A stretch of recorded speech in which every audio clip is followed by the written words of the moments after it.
כף מטרות של ארגון הטרור.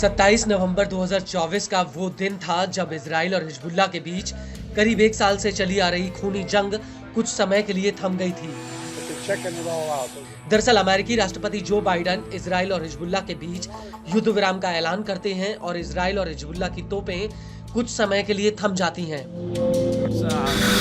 लेकिन इसके बावजूद मिडिल ईस्ट लगातार युद्ध के एक ऐसे ज्वालामुखी में धधक रहा है जो कभी भी फट सकता है और मौजूदा हालातों को देखकर ऐसा लगता है कि इजराइल की एक चिंगारी इस ज्वालामुखी में एक ऐसा धमाका कर सकती है जो समूचे मिडिल ईस्ट में एक बड़ी तबाही ला सकता है।